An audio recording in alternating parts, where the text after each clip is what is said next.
We got 3 waterfalls coming your way and the location for the Paulding Lights. Let's do this.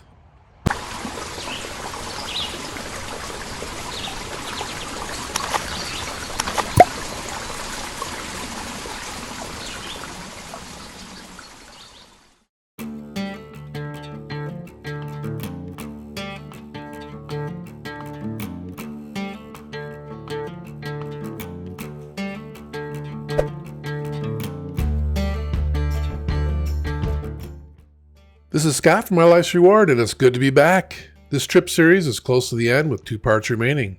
Part 4 of 5 was the most scenic day, seeing 3 waterfalls. I will wait until after the Wyandotte Falls to begin the narration again.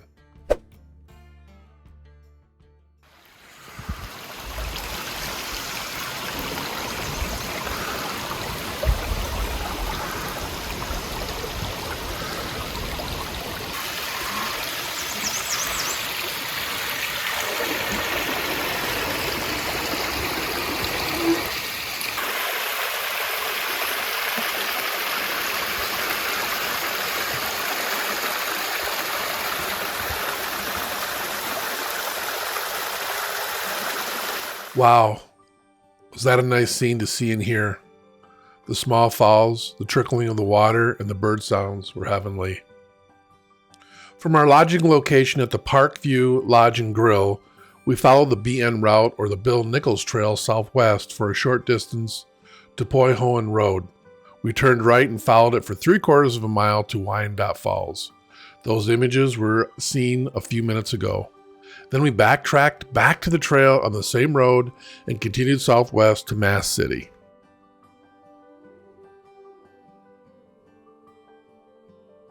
Mass City was first settled in 1848 by Noah Johnson, an escaped slave from Missouri who discovered copper in the area.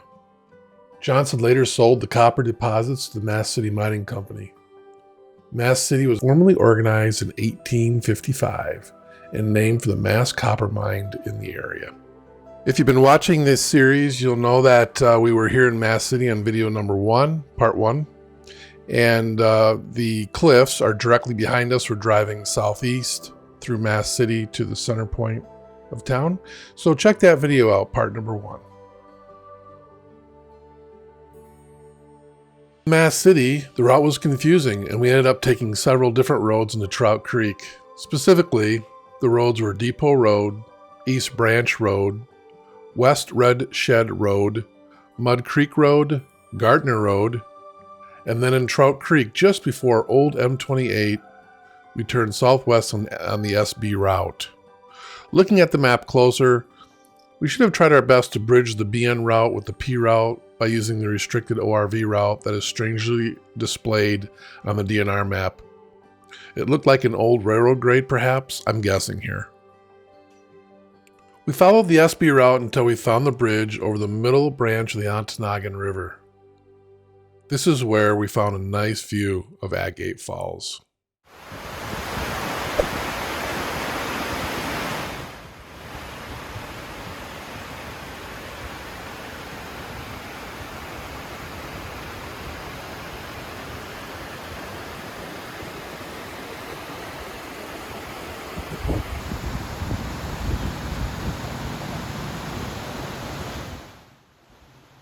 Though we didn't have access to Agate Falls from the footbridge, we were looking at it from the old railroad bridge, which is the trail itself. There's a better view of it if you go on the walking path off the park and use the bridge to see what would be considered by some the most scenic waterfall in the Upper Peninsula of Michigan. Here's a better view from the walking path of Agate Falls. After our view of the falls, we continued driving the SB route to Bruce Crossing, where we had lunch and had access to a gas station.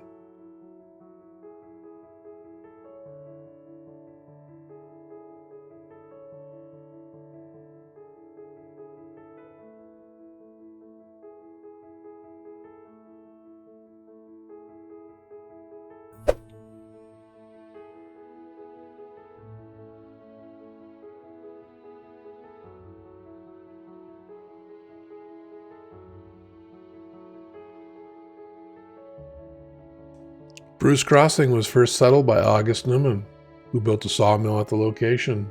The community was originally named Bruce's Crossing when its post office opened on March 5, 1888. The name came from the first postmaster, Donald M. Bruce, who owned a store at the crossing of the Duluth, South Shore, and Atlantic Railway and the old military road. It was shortened to Bruce Crossing on August 13, 1891.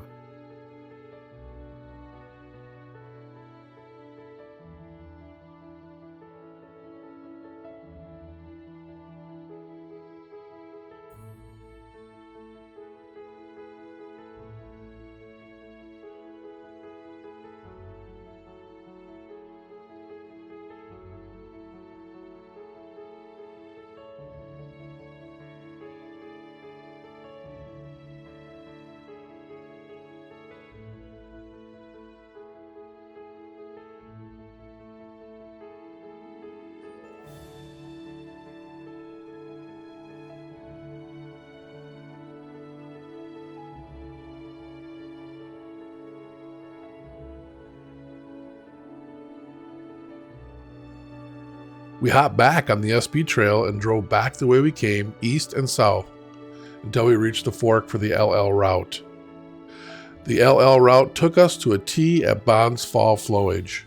We turned northeast to access the Bond Falls scenic site. We had a nice walk, enjoy the footage and the audio. But before we did that, we got a bite to eat.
Here we see Bond Falls.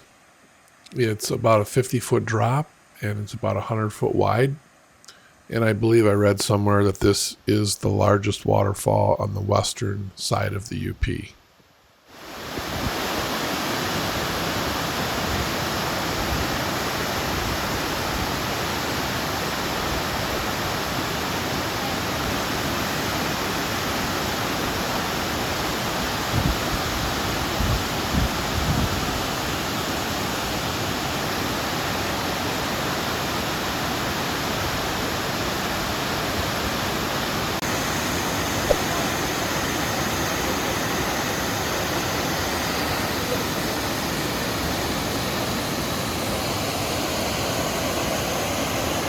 What do you think of these falls, guys? What? What do you think of these falls? They're wet. They're wet. They're big and wet.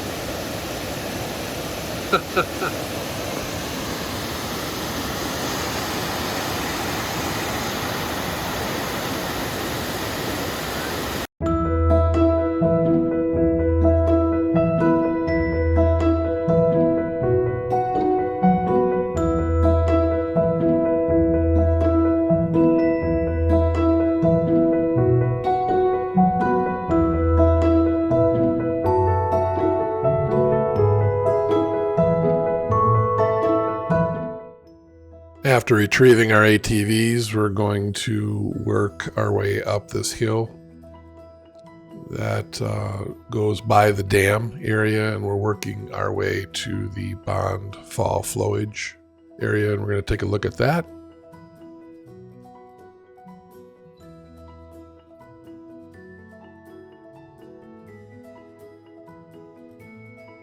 And believe it or not, we're passing over what is actually feeding the falls from the Flowage area. That bridge that we just went over is the water source for the Bond Falls. Seems sort of small to me, but I'm looking at Google Maps right now, and that's it.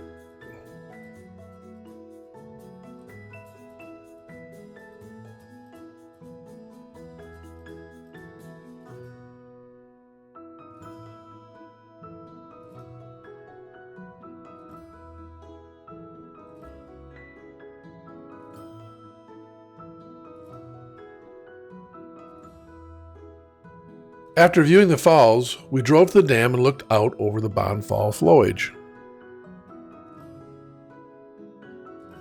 Bonfall Flowage has about 2,100 acres of surface water, and in various parts of it, there are 36 places of non-reservable camping.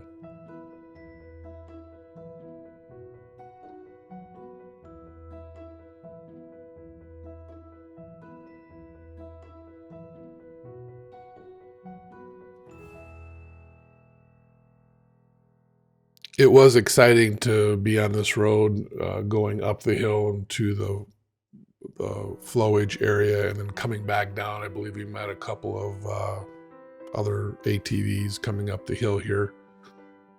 This is where this dam is here. But this goes back down into the Bond Falls Park area.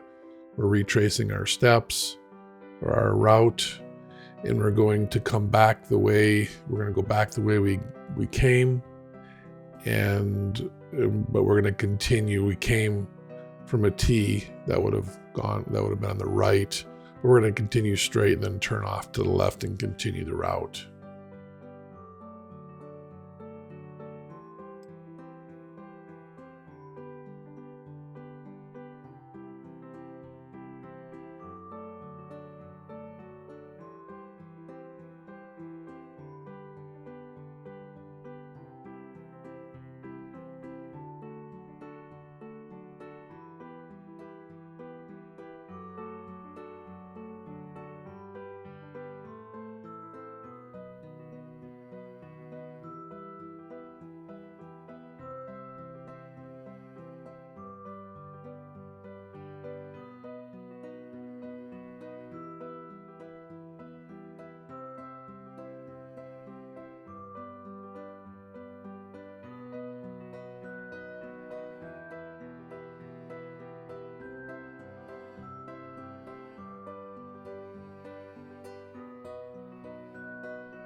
We returned back on the LL route and drove southwest over this fun route before 45. Yeah, I know this is a buried message within the video, but I think it helps to know that you're all paying attention. If you need any help with any of your planning or have questions about the things that I do in these videos, start out with a comment, or you can go to my website, mylifesreward.com, no apostrophe on that S, and all my contact information is out there. So you can either leave a comment in the video here, or you can email me directly. And I've called back several people and answered their questions to help them plan a trip similar to this or something else, just helping them with the various tools and answering their questions. And it's been a great experience for me.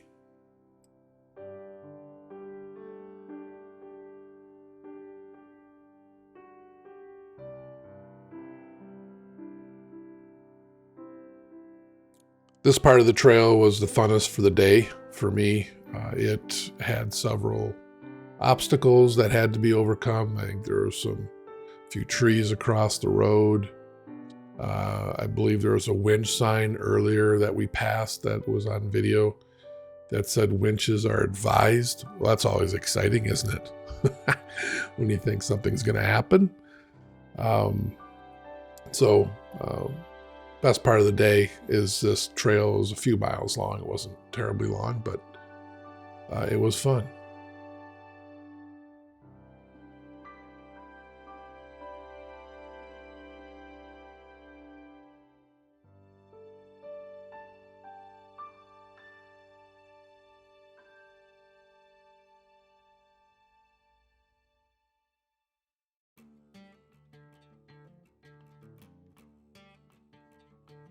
After crossing 45, it turned into a power line trail until it crossed 45 again.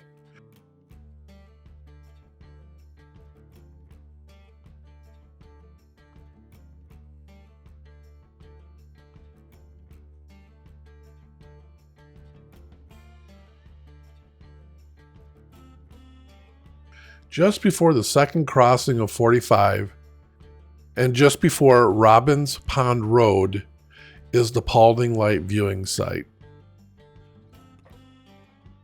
It's quite a feeling to know you're in the Paulding Lights area. It's a worldwide phenomenon. It's been on television shows, in numerous books, and we're right in the heart of the whole area right here.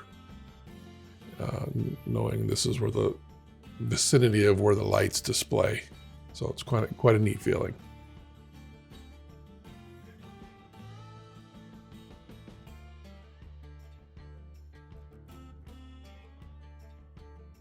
The LL route after US 45 was a nice drive around Bass Lake.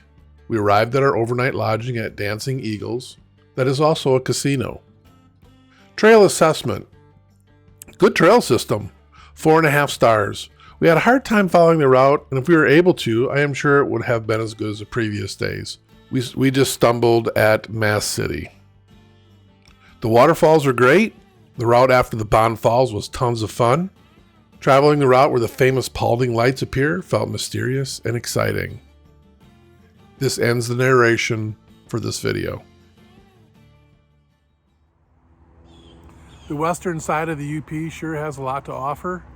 We saw 3 waterfalls, and we got to ride the trails in between those locations. We had to check out the location of a phenomena, the Paulding Lights. Though we didn't get to see the lights, at least we saw where it is. And we had a good time riding. So we did 440 miles after this day. And we have one more day of riding left, so there will be a part 5. And until next week, thank you for stopping by, and take care.